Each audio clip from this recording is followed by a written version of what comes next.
published 17:30 Eastern Daylight Saving Time, the 5th of May 2018, updated 2051 Eastern Daylight Saving Time, the 5th of May 2018. Watching Steven Gerrard being announced as manager of Rangers on Friday was a massive moment, and I hope a sign of things to come. I've already texted him my best wishes, and I know he's relishing the challenge. For some time I've been lamenting that a generation of top-class England internationals from my era were being lost to coaching. And now that Rangers have given Steven a chance and he has taken the leap, I'm hoping that more might follow. I'm pretty sure Frank Lampard would be keen to, and that Rio Ferdinand would be interested. Steven Gerrard may well have opened the door of management for England greats this week. Football is a fashionable business, and if this appointment works out, you can see the pendulum swinging back to recruiting big-name English players. And if that is the case, and more can prove themselves, then that can only be good for English football in building up a pool of coaching talent. I understand the need to prove yourself as a coach as opposed to relying on your reputation as a player. And you can't help but respect the careers of modest players, such as Arsene Wenger and Jurgen Klopp, who became great managers, or someone like Jose Mourinho, who barely played at all. But the counterpoint to that is the success of Zinedine Zidane and Pep Guardiola.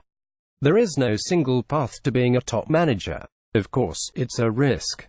But I've still been surprised by some of the negativity around Steven's decision to go to Scotland.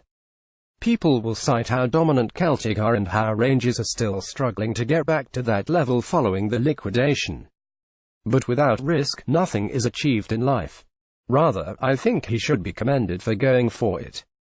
He could quite easily be sat by me in the studio next season, and there might be one or two fixtures when he finds himself wishing he was, but he's taken a more difficult path. If he was going to coach, he had to start sometime. I'm not sure if the perfect opportunity ever turns up. The Liverpool legend was afforded a rapturous reception upon his unveiling at Rangers. It's not as if he would walk into the Liverpool job if Klopp left, as he hasn't got the experience. In fact, it's unlikely he would get any Premier League job.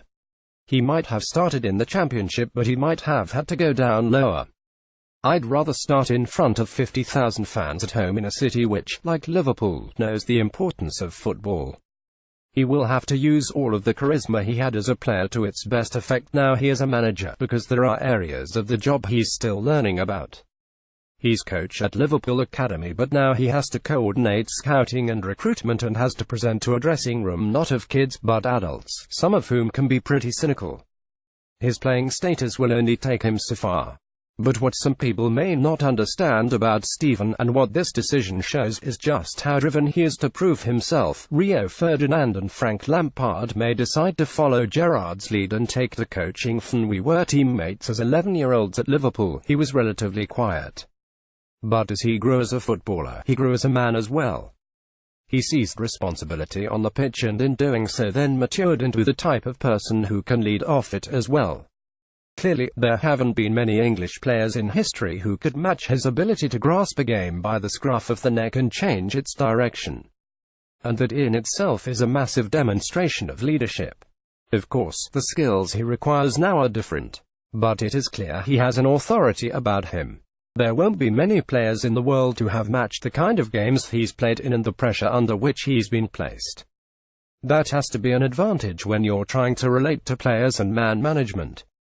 It might be that he's frustrated at times because there won't be anyone in his squad as good as him and yet he can't play.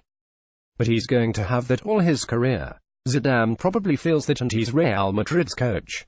Gerrard and Michael Owen played alongside each other for club and country. Where he now needs to show himself is tactically. It remains to be seen how he will fare in the heat of battle when he needs to analyze the game and make changes. But in the way he played, you could see he has a deep, instinctive understanding of the game, beyond what an average player would possess. My guess is he'll be a 4-3-3 man. Other than short periods in his career, he played in a team with a back four. Likewise, I imagine he'll want his team to pass rather than be direct all the time. That is how he's been schooled under Gerrard, Julia, Rafa Benitez and Brendan Rodgers, now his opposite number at Celtic. What will intrigue me is whether he takes on modern developments like splitting his centre-halves and pushing his full-backs right on. And whether he will have his team pressing like Klopp's, so that they play in bursts. But by being close to Klopp in the last 2 years, he has at least been able to pick the brains of one of the game's most interesting tacticians. He's done all the preparation he can. At some point the waiting has to stop and you have to step out and make a decisive move. Steven has always been capable of doing that in games. That boldness is his defining characteristic. My hope is that instinct proves to be just as successful in coaching as it did in his playing career.